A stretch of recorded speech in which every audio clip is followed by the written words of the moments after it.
Boa noite, pessoal. Sejam bem-vindos a mais um De Olho no Campo. E antes de começarmos, quero pedir para vocês acessarem o nosso site, entrarem na nossa newsletter, se cadastrarem para receber notícias diariamente sobre o agronegócio. Aproveitem para seguir nossas redes sociais, @canal Pecuarista. Lá vocês também vão receber notícias sobre o agronegócio diariamente. No programa de hoje, vamos falar sobre os preços dos alimentos, um tema que está gerando bastante debate aí com a população. Então, para explicar um pouquinho sobre o tema, chamamos o economista Bruno Esbrogno. Então, é tempo de rodar a vinheta para a gente conferir tudo o que ele tem a dizer sobre os preços dos alimentos.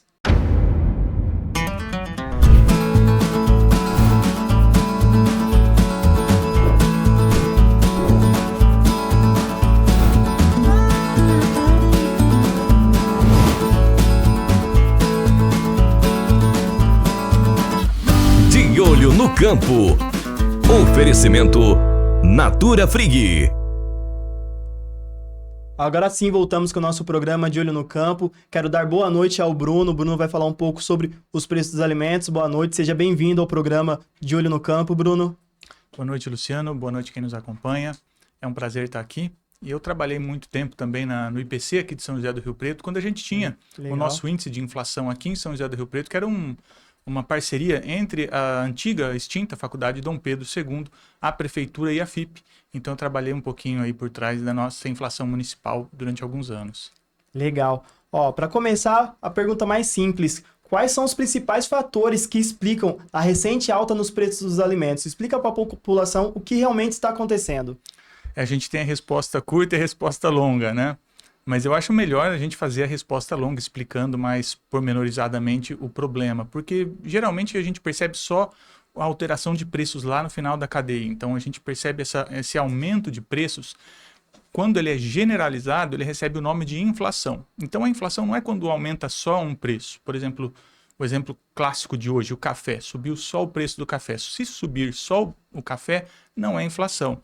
Quando você tem um aumento generalizado de preço, você vê o café subiu e vários outros itens também, aí nós podemos falar numa inflação, porque o índice começa a aumentar. Então, esse processo é o que a gente denomina na economia como inflação, é a alta generalizada de preços. E aí a gente vai investigar quais são os fatores que estão por trás disso.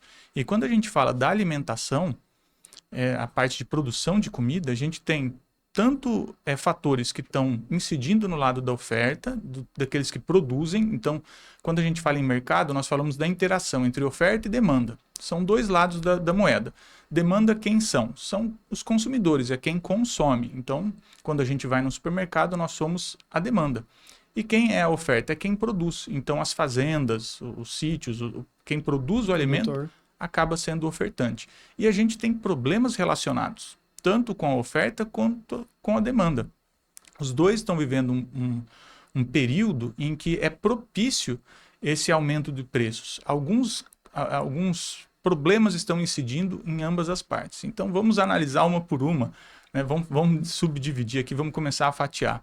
Do lado da demanda, a gente tem desde o pós-pandemia, lá em 2020, 2021, 22, 23 e 24, a gente teve o aumento do número de pessoas ocupadas. Então, a gente teve um aumento do emprego formal, que são os dados do CAGED, pessoal que trabalha com carteira assinada, mas a gente também teve um número de ocupação, ou seja, pessoas que estão trabalhando mesmo sem carteira assinada, estão exercendo algum tipo de atividade remunerada. A primeira coisa que a pessoa faz quando recebe um salário é gastar esse salário. Sim. E geralmente a primeira coisa que a pessoa faz quando tem o salário é gastar com alimentação. A pessoa quer melhorar a sua alimentação. Então, a pessoa acaba aumentando a sua demanda. Isso explica um aumento de demanda. Você tem nos últimos anos, todos esses anos, pelo aumento dessas pessoas que estão em atividade ocupada, já um aumento de demanda. Então, isso já mostra que tem um lado que está pressionando. O aumento da demanda significa que mais pessoas querem comer. Se mais pessoas querem comer, então a gente vê que existe aí uma pressão de demanda, como a gente chama pressão de demanda, esse aumento de número de pessoas que quer consumir.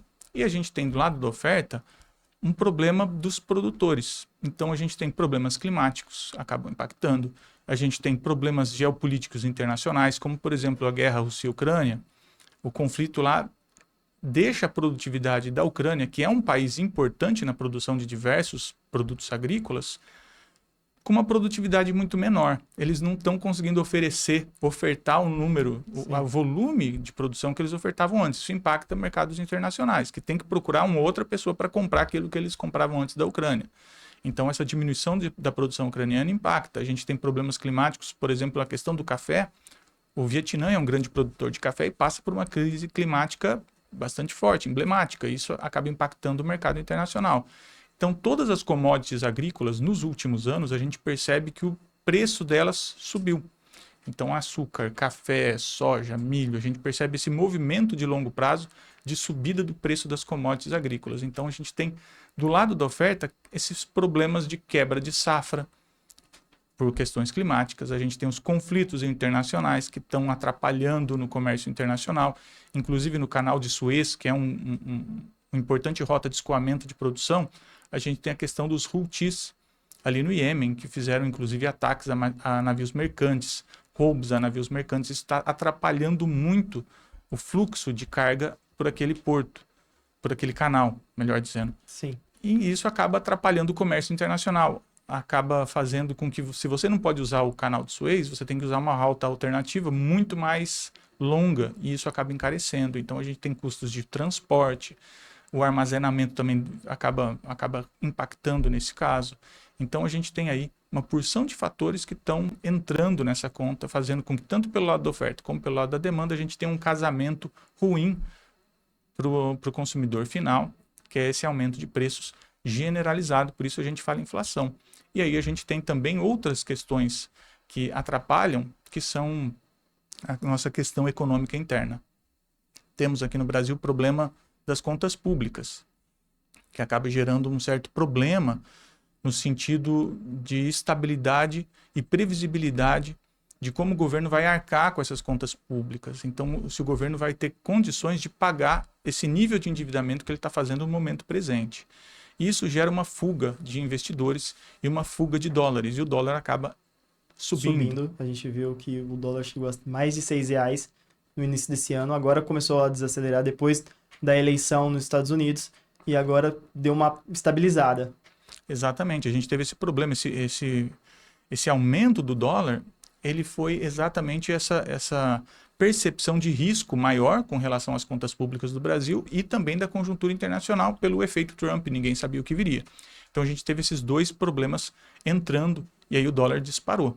E o dólar disparando, ele vai impactar o custo de produção também, porque muito da produção do agricultor está atrelado ao dólar. Então, quando você importa insumos agrícolas, quando você compra máquinas e equipamentos, fertilizantes, então, defensivos agrícolas, toda uma parte que está atrelado ao dólar. E também para você precisar importar o excedente, fica mais caro, porque a gente compra em dólar. A gente tem que usar a moeda internacional para fazer a compra. Sim. E aí, quando o dólar fica valorizado, acaba atrapalhando. E isso, no final das contas, faz com que o preço lá no final também acabe aumentando.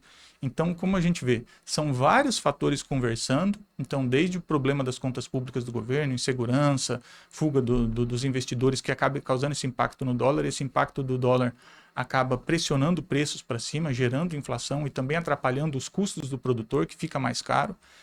Temos as questões climáticas. Então, a gente tem todo um processo que eles vão se juntando para fazer isso acontecer. E o excesso de gastos também acaba tendo um problema secundário, que quando o governo gasta muito, o que ele está fazendo? Ele está jogando dinheiro no sistema econômico, que é um dinheiro a mais, ele está pegando esse dinheiro emprestado, é um dinheiro que não estaria circulando e ele está colocando esse dinheiro para circular. Quando você tem excesso de moeda circulando, acaba sendo natural que os preços subam por causa da questão do excesso de oferta de moeda. Então, tem muita moeda circulando, tem muito mais do que a produção dá conta de realmente suprir, então a produção não dá conta daquele volume de moeda. Então, são todos esses fatores que acabam levando esse aumento de preços. E a parte de alimentação, por ter essa condição climática complicada, acaba se destacando das outras. Eu dei uma resposta longa, mas eu acho que a gente já pega diversos fatores aí. Sim. Que a gente vai debater melhor agora no decorrer, mas eu acho que essa já deu uma boa visão. Já deu uma boa visão para o pessoal de casa. Você falou sobre o governo tem apostado no plano Safra e no Pronaf para incentivar a produção nacional. Esse tipo de incentivo realmente ajuda a reduzir os preços dos alimentos a curto e médio prazo? Olha, Eu sou um pouco cético com relação a isso, porque eu creio que quando o mercado ele consegue trabalhar mais livre de amarras, ele consegue chegar a uma eficiência maior. E a gente percebe que esses programas eles já existem, então o que o governo vai tentar fazer é dar uma turbinada, digamos assim, de uma maneira mais simplista, Sim. nesses programas para tentar atenuar um problema que está aparecendo. Mas uma das causas da gente ter um mercado mais truncado é exatamente a gente ter tantas interferências mercadológicas, a gente ter tantos problemas com relação a subsídios. Então, o governo mesmo, há pouco tempo atrás, fez uma reclamação dizendo que o Brasil era um país que pagava, esses números variam de fonte a fonte, mas entre 300 a 500 bilhões de reais em subsídios, e isso precisaria diminuir, porque é um gasto muito caro para o governo manter, para a população, tem um custo muito alto. Mas no primeiro momento que tem algum problema em algum setor, qual é a solução dele? Olha, vamos colocar mais dinheiro, vamos investir, vamos subsidiar um determinado setor para a gente poder melhorar a sua execução, para melhorar a oferta, para aumentar a capacidade. No final das contas, acaba sendo aquilo que ele estava reclamando antes, né? Ele reclamou que tinha muito subsídio, agora quando gera o problema ele vai querer oferecer subsídio, vai querer ofertar os subsídios num país que já tem muitas regrinhas. Então, pode ser que dê resultado, mas eu acho que os resultados são pequenos, Sim, pequenos. diante dos investimentos necessários para fazer para que realmente gere algum resultado impactante. Então, eu acho que diante do resultado, eu não sei se seria uma boa alternativa. Talvez a melhor alternativa fosse tentar estudar uma forma de diminuir a tributação nas cadeias produtivas e alguns produtos finais para o consumidor. Geraria um impacto maior nos preços em uma maneira de mais curto prazo, mas aí o governo teria que ter espaço para abrir mão de arrecadação, que é o grande problema do déficit. Ele já está com déficit. Como é que ele vai abrir mão de arrecadação? Sendo que ele já tem um problema de não ter arrecadação suficiente. Então ele fica numa sinuca de bico, mas seria mais fácil fazer um enxugamento da máquina pública e promover uma diminuição da carga de impostos desses itens do que investir mais dinheiro carimbado para um determinado setor, porque esse dinheiro vai ser subsidiado, né? Porque a gente vê que a taxa de juros atual ela está ascendente e isso atrapalha bastante também a produção. Como funciona o aumento do preço dos alimentos? Isso vai de cada produto, de cada tipo, né? Tem alguns que são mais rápidos, outros que são mais lentos. Por exemplo, o café, você tem a necessidade de toda a maturação da planta. Você tem umas culturas que chamam as culturas perenes. E, de outro lado, você tem as culturas que são, por exemplo, a soja, a cana-de-açúcar, que você consegue ter um ciclo bem mais rápido, que a cada safra você consegue modificar significativamente, ainda que na margem, mas significativamente você consegue fazer até mudar a cultura se você quiser, caso que não acontece no café, não acontece na seringueira, não acontece em outras que você tem que ter o plantio de uma árvore, esperar essa árvore maturar para você conseguir ter essa colheita desses frutos, etc. Então, esse tempo é um pouco diferente de setor a setor. E aí vai depender de cada um. E cada um desses setores a gente percebe que ele tem uma necessidade diferente. Então, aí ter uma análise criteriosa da necessidade de cada setor e conseguir conversar com cada um desses setores é muito importante, inclusive, para poder antecipar esses movimentos ao máximo possível. Os Estados Unidos têm o USDA, que é o organismo nacional deles que cuida disso, que é uma agência super estruturada que monitora muito de perto a produção do país e faz uma gestão muito interessante das reservas estratégicas de alimentos norte-americanas.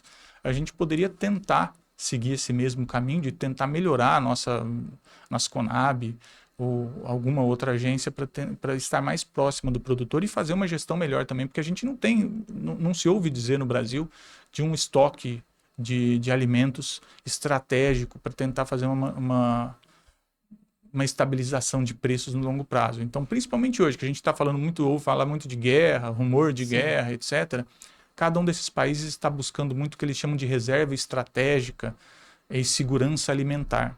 E a gente, por ser o celeiro do mundo, talvez quem tem muito não se preocupa tanto. Já tem bastante, né? A gente produz muito.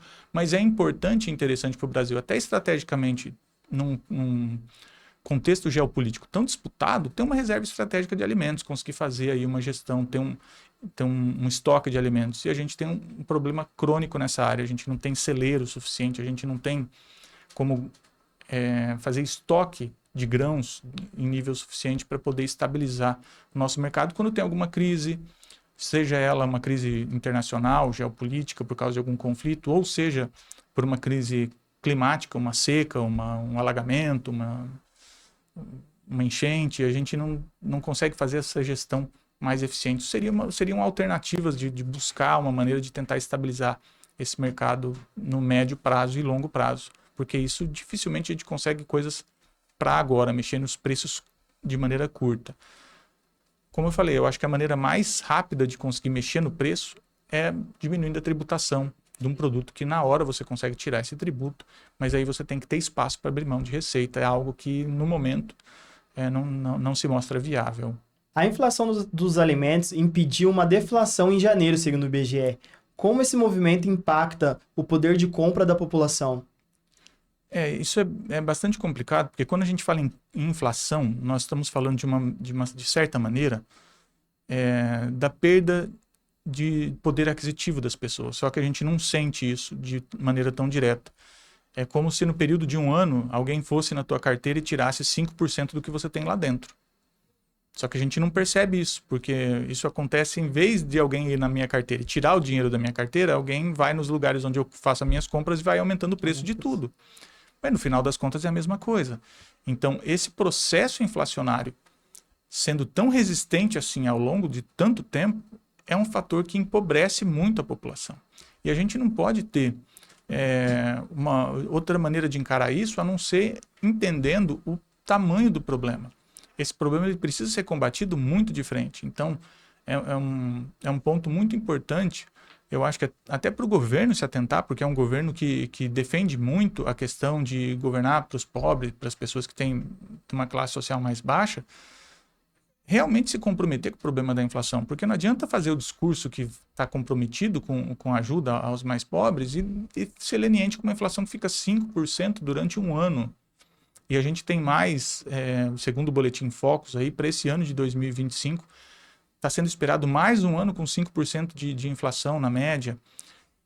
Então, é um fator de empobrecimento muito grande. Quando a gente abre o leque, porque dentro desse índice inflacionário, por exemplo, quando a gente pega o IPCA, ele é dividido em sub-áreas. Então, dentro da inflação, você tem a área de inflação, onde a gente faz o mapeamento nos transportes, no vestuário, na habitação. Então, são vários setores. E dentro desses setores, a gente tem a alimentação. E o setor de alimentação é o setor mais importante, é o setor chave, porque é o setor que mais impacta as pessoas pobres. Porque quanto menor a renda a pessoa tem, maior a porcentagem da renda aquela pessoa tem que investir. Gastar em comida. Então, se a pessoa ganha 20 mil reais, por exemplo, a pessoa não precisa gastar muito da sua renda para comprar o tanto de alimento que ela quer. Sim. Mas se o cara ganha um salário mínimo de R$ 1.500, vai ter que gastar praticamente mais do que 1/3 do seu salário em comida.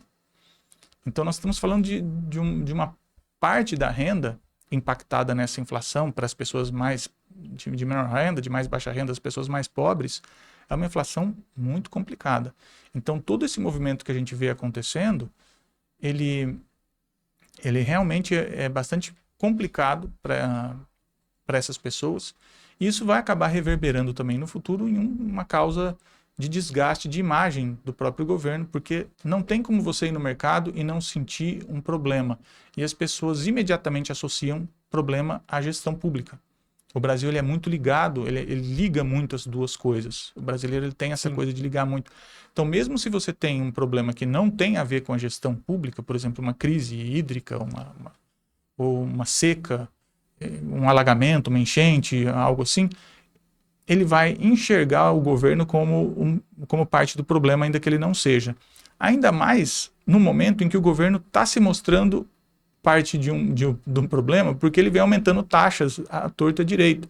Então o pessoal quer comprar naqueles sites importados e agora tem aquela taxa das blusinhas. O pessoal quer Então ele começa a ter uma sensibilidade meio ruim com relação a isso.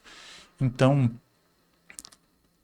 os alimentos em si, a inflação dos alimentos é muito ruim, muito deletéria, porque impacta diretamente o poder de compra da camada mais pobre e sensibiliza muito a opinião pública, de maneira geral. Sim. Hoje a pessoa que vai no supermercado, ela vê o café e o tomate em alta. Aí vai lá a batata e o leite longa-vida, o preço mais baixo. O que explica essa diferença na hora de colocar o preço nesses produtos? É interessante, você fez uma pergunta muito boa, porque quando a gente está...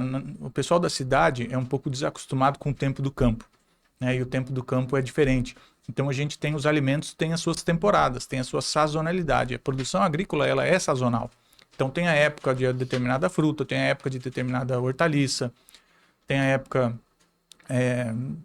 cada produto tem a sua época de colheita. O seu período de colheita, sim, da safra. Exatamente, tem o seu período de safra, como você bem disse. Então, essa variação de preço está muito interligada à safra também. Então, você tem épocas que toda aquela dona de casa mais velha, com cara de vozinha, que está fazendo compras, as pessoas que têm aí alguma dificuldade, pode chegar em uma delas e perguntar. Fala assim, pô, quais são os legumes da estação, as frutas da estação, e a pessoa vai indicar.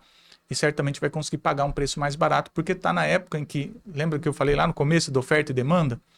Que tem aquela questão da oferta. Então, quando você está na época de safra de uma determinada fruta, de um determinado legume, você tem um aumento da oferta daquele legume, porque você está na safra dele. Então, ou seja, tem muito dele no mercado. Muita coisa.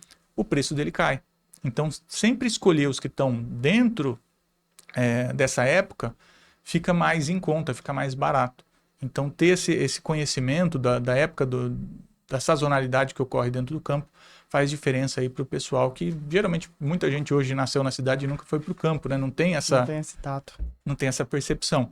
Então, entender que o preço dos supermercados, ele leva em conta essa oscilação da produção e das safras é importante. Por isso tem alguns preços subindo, outros descendo, e a gente fica de olho nessa gangorra, né? Então, fica sempre um preço subindo, outro preço descendo.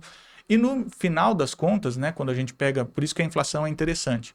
A gente pega uma cesta de bens, de itens grande, e a gente tenta fazer a média. É isso que a gente faz para ver a inflação. E ver essa média dos preços está crescendo ou está caindo.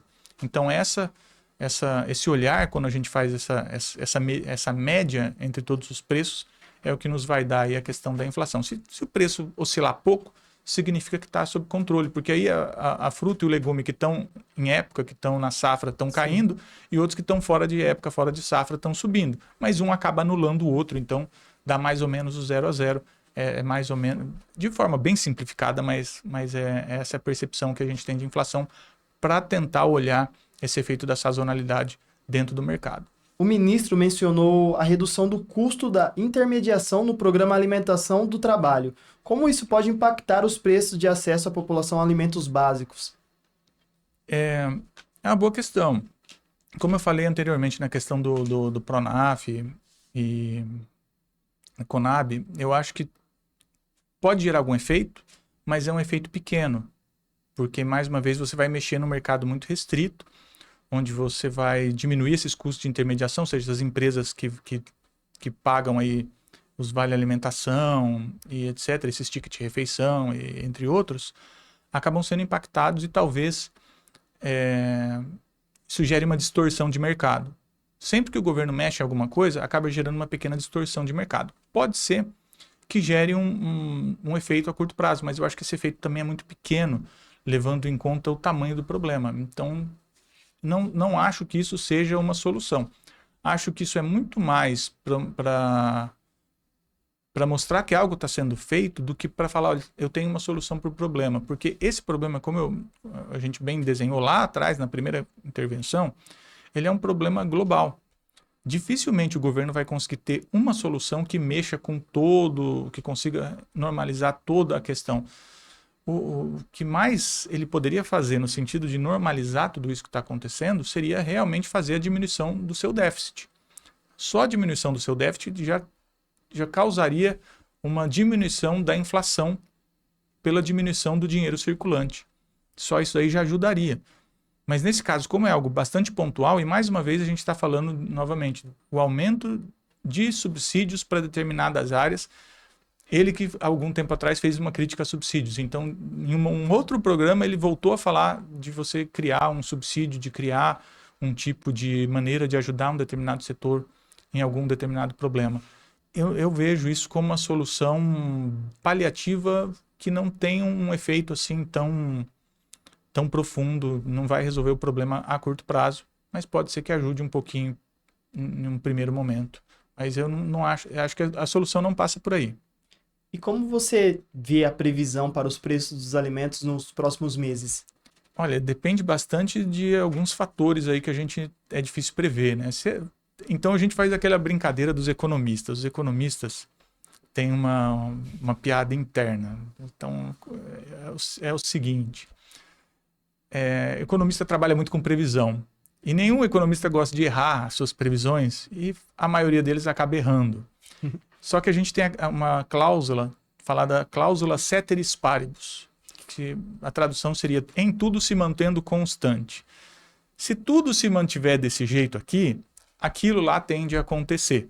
Então, se a gente fizesse uso dessa cláusula ceteris paribus, olha, tudo se mantendo do jeito como está hoje, então, ou seja, as previsões para a próxima safra se mantendo, sem ter nenhum tipo de impacto climático, sem ter grande regime de chuvas ou de seca, sem que outros conflitos internacionais acabem aumentando, escalando, sem que Trump faça alguma grande mudança no seu regime de tarifas, por exemplo, na questão de alimentos e de importação e exportação de alimentos nos Estados Unidos.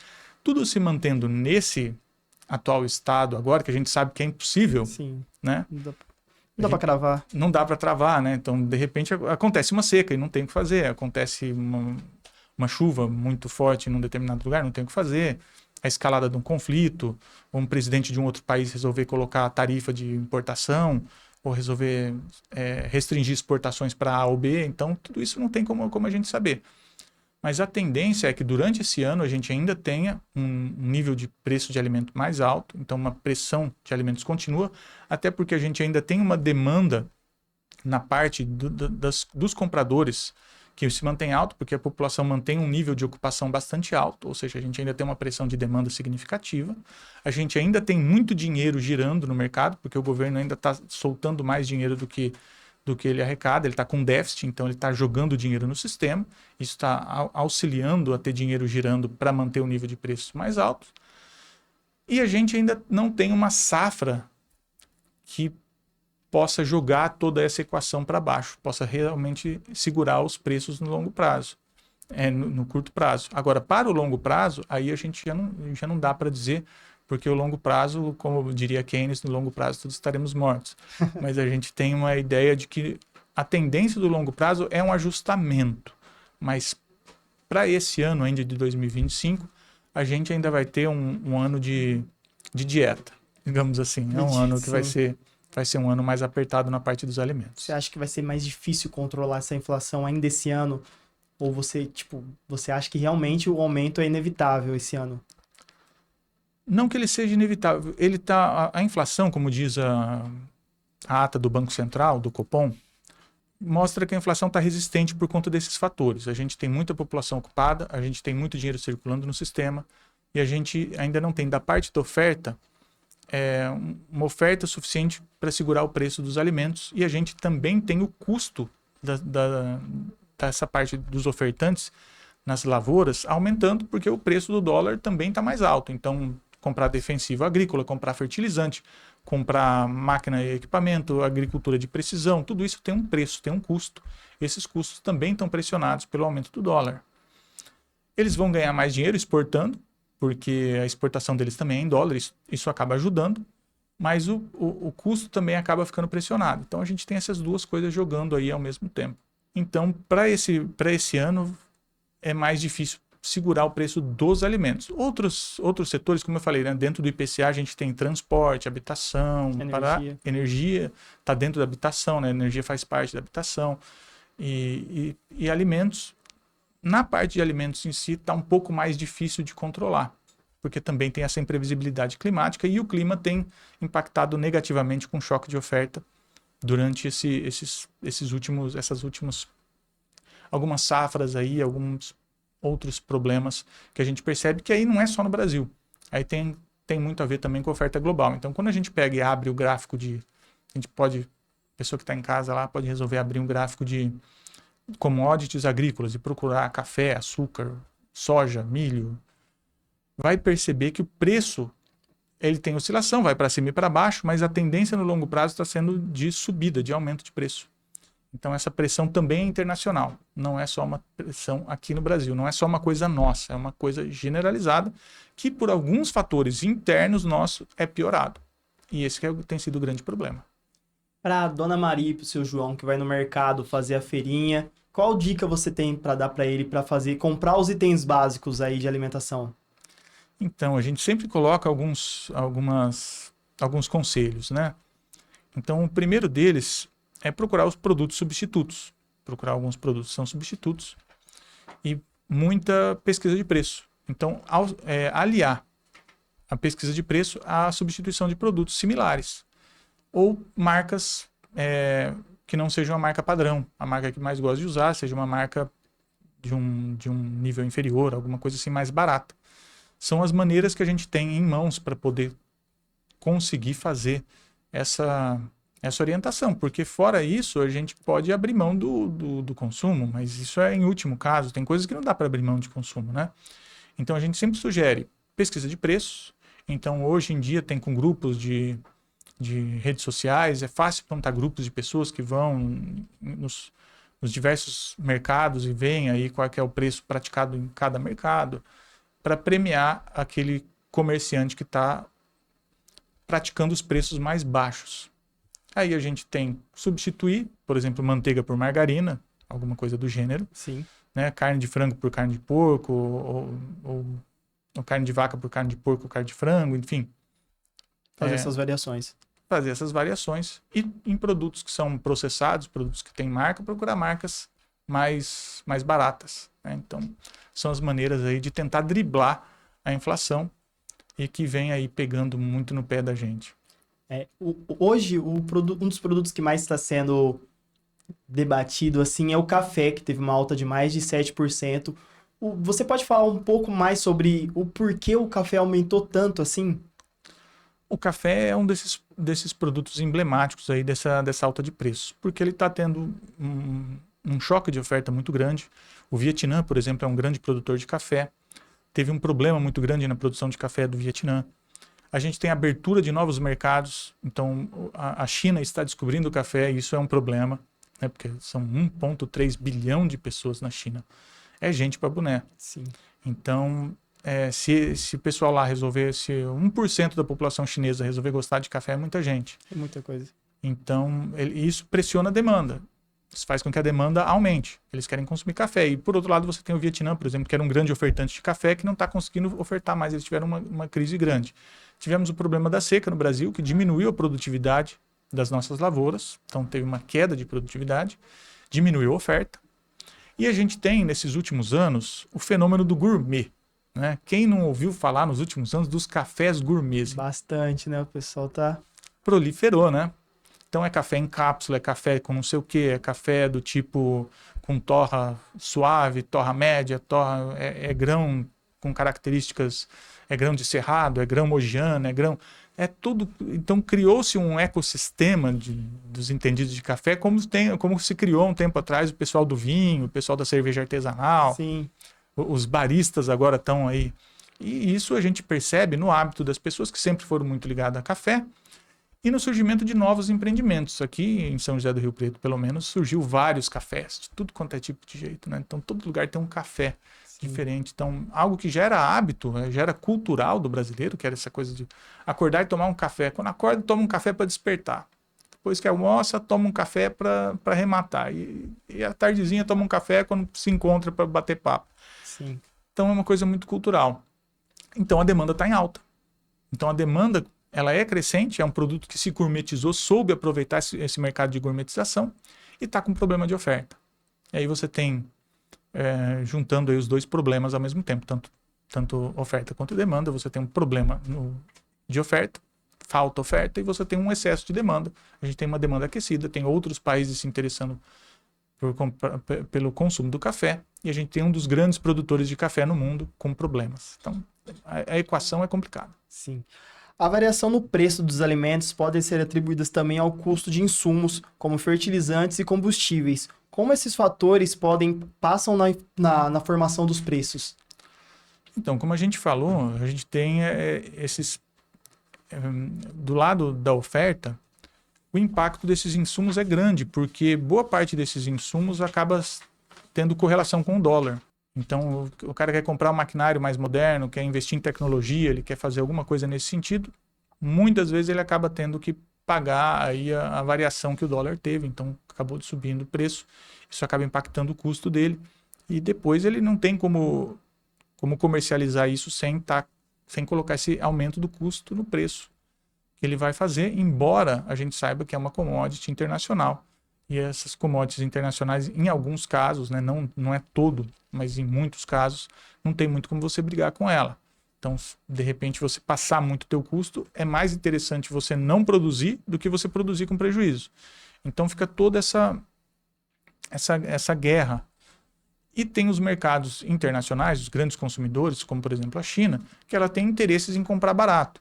Então, não é raro ter rumores que são plantados nesse mercado exatamente para tentar segurar o preço dessas commodities agrícolas que eles querem comprar. Então, eles fazem muito esse jogo também com relação aos agentes que são os importadores deles, né, para tentar segurar esses preços mais baixos. E essa carga nos insumos acaba impactando exatamente nisso, nesse planejamento estratégico, na percepção da rentabilidade do produto. E também se vale a pena investir mais, se vale a pena aumentar a área de produção, se vale a pena colocar mais dinheiro, expandir a produção, restringir a produção, segurar um pouco mais, porque tudo isso vai impactar bastante nessa decisão final, que é uma decisão estratégica. Porque como o preço é dado, em muitos casos, de maneira commodity internacional, ele não pode simplesmente aumentar muito o preço dele além daquilo que é o preço internacional dado, então ele prefere sair. Então, se ele tem a percepção que na safra que vem o preço não vai estar condizente, ele vai diminuir a produção. Todos os produtores vão tentar segurar a produção, exatamente para equalizar essa questão, para produzir com uma faixa de lucratividade interessante. Então a gente tem esse fator aí também entrando dentro da parte da oferta que faz parte dessa questão do preço lá no final. Ótimo. A alta nos preços afeta de forma diferente os produtos frescos e os industrializados. Como se explica isso?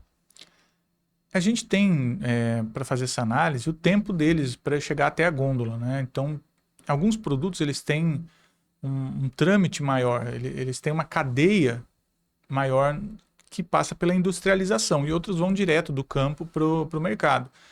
E muitos deles, eles não têm nem sequer aquele intermediário. Muitos supermercados, muitos mercados, eles fazem esse link direto com o produtor, que acaba sendo até interessante, porque eles conseguem ter um bom relacionamento, acabam acompanhando de perto a qualidade dos produtos e tal. Então, isso acaba facilitando por um lado, mas por outro, a gente tem também que você fica muito na mão do clima, da produtividade e da sazonalidade daquele produto. Então, como a gente falou já da questão da época, da safra, né?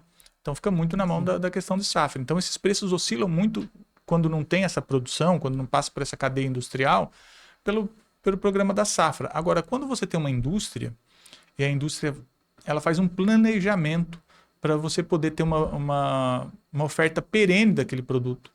Então, a engenharia de produção daquela empresa já faz uma compra e planeja um estoque suficiente para poder conseguir fazer com que a produção e a oferta daquele produto seja razoavelmente fixa no decorrer do tempo. Então, ela oscila muito menos o preço, porque a oferta dele é constante. Já no caso de produtos que tem pouca industrialização ou vem direto da lavoura, você não tem essa etapa, porque esses produtos se perdem muito rapidamente. Esses produtos eles se estragam muito rápido. Então, eles ficam inteiramente à mão dessa questão da safra, do clima, e aí tem essas questões das intempéries. Então, por isso essa oscilação muito maior dos produtos que são mais in natura de outros produtos. E aí você tem uma questão de conservante, você tem uma porção de outras coisas que a indústria vai acrescentando àquele produto exatamente para conseguir fazer com que ele dure mais tempo, para fazer exatamente com que essa oferta possa ser constante e você não se perca naquele processo que seria uma degradação mais natural de um produto sem os conservantes, um produto mais orgânico. Então a gente tem essa cadeia. A indústria ela faz de tudo exatamente para manter esse nível de oferta, e a manutenção do nível de oferta, o nível de oferta constante, é o responsável por essa menor variabilidade do preço desses produtos. Legal, Bruno.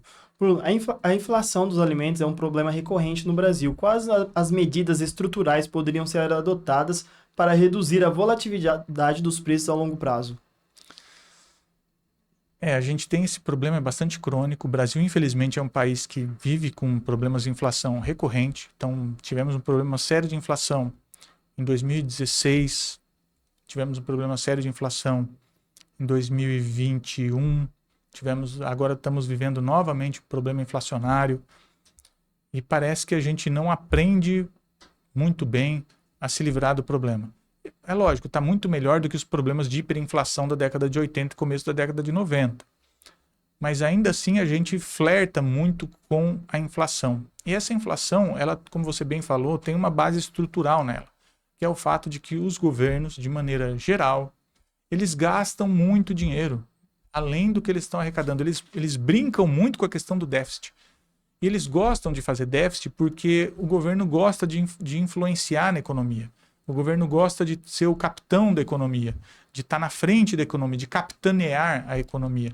Então, dele ser o principal agente por trás do crescimento econômico. Porque, geralmente, os líderes políticos, eles gostam de falar: eu fiz tal coisa, eu fiz não sei o que, eu fiz não sei o que lá. E isso exige esse gasto maior de dinheiro. Esse gasto maior de dinheiro gera descontrole, gera um problema inflacionário. Porque, como eu disse, o governo gasta mais do que ele arrecada, ele joga esse dinheiro no sistema, esse dinheiro acaba irrigando o sistema, tem um excesso de dinheiro circulando que é maior do que a capacidade produtiva do país. E isso gera pressões de inflação em diversos setores. Principalmente nos setores que você não consegue importar, porque se você ainda tem como importar, você ainda... o país não consegue produzir, você tem um excesso de moeda dentro, então eu vou compensar importando um produto. Mas nós somos um país muito protecionista, no Brasil sempre foi o nível de taxação de importação no Brasil é muito alto, exatamente para proteger a cadeia nacional, principalmente a indústria, porque nós somos um país fundamentalmente ineficiente nessa questão da indústria, porque nós temos um regime tributário ruim, a gente tem problemas burocráticos muito sérios, a gente não consegue simplificar o ambiente de negócios, não consegue ser competitivo, a gente não consegue ser mais maleável com o empreendedor não se sente num ambiente de negócios mais tranquilo.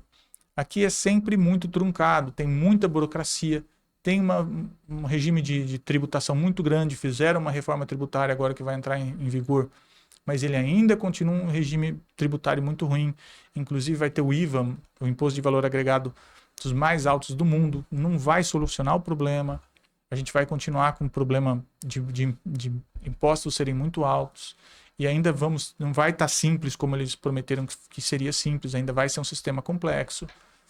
A gente vai ter que se habituar com 2 sistemas tributários ao mesmo tempo rodando, e a gente ainda tem um governo gastando muito. Então a gente tem uma porção de problemas, e todos esses problemas eles minam a estrutura econômica do país. Então, ao primeiro sinal de desconfiança, qualquer investidor que tem um pouco mais de noção desses problemas acaba se assustando e fugindo. E isso acaba gerando problemas de crescimento econômico e problemas inflacionários, porque para eu não ter inflação, eu preciso ter uma oferta condizente com a demanda. Então, eu preciso que a oferta de um lado case com a demanda do outro. Eu preciso que as pessoas produzam 10 e as pessoas consumam 10. E aí você vai ter...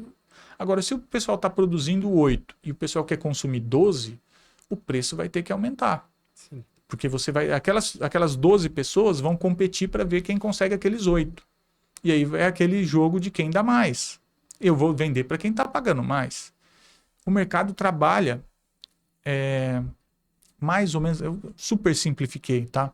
Mas mais ou menos nessa mesma forma, ou seja, oferta e demanda, eles têm que estar mais ou menos casados para você ter um preço que não oscila muito. E no caso do Brasil, a gente tem, por conta dessas desconfianças, em um governo que está sempre gastando mais do que arrecada, um ambiente econômico muito complicado, um sistema tributário muito complexo, diversas normas burocráticas, muita interferência do governo com relação a subsídios, a querer negociar diretamente de setor por setor para conversar em cada um dos setores. Olha, eu ajudo você, aqui eu ajudo você, te dou isso, aqui eu ajudo você. Em vez de falar com a economia de uma maneira completa, geral, holística, geral. Quer dizer, não, eu não vou abaixar o imposto para esse setor agrícola, eu vou abaixar para todo mundo.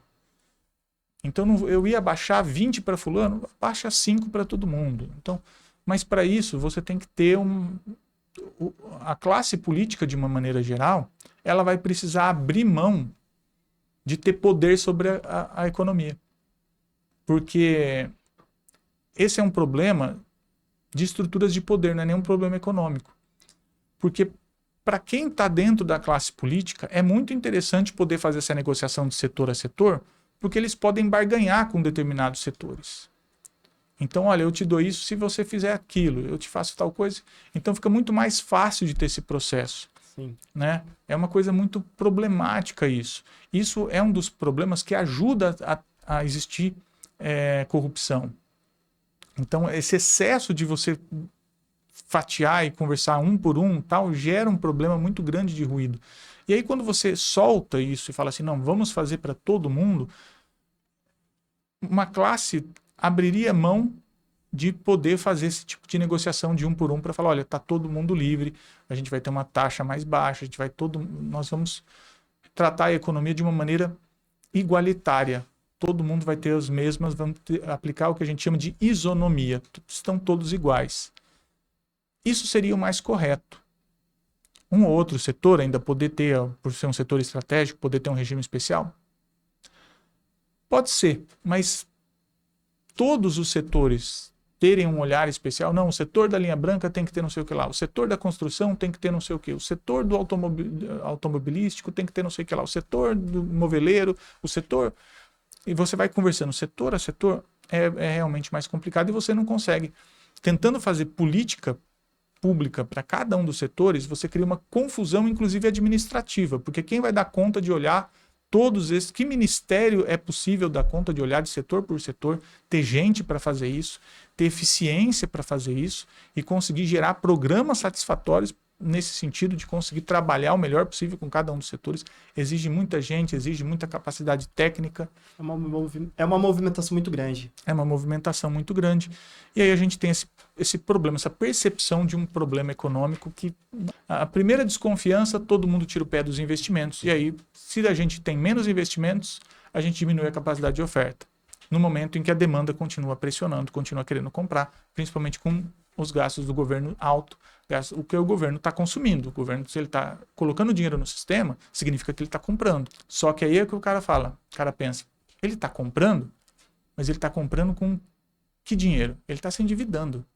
Esse cara amanhã depois ele vai parar de comprar, ele não tem dinheiro para ficar... Quantos meses você consegue ficar gastando no teu cheque especial? Quanto tempo você consegue ficar estourando o teu limite da conta? Chega uma hora que não dá. Então, mesmo quem está fornecendo e percebe o momento que o governo está lá comprando, fala assim, esse cara não vai poder comprar para mim para sempre, ele tá cheio de dívida. Eu que não vou investir, aumentar a minha capacidade de produção, contratar gente, fazer planta nova, para um cara que amanhã depois fala assim, não posso comprar mais porque eu estourei meu orçamento. Entende o problema? Aí gera esse tipo de problema.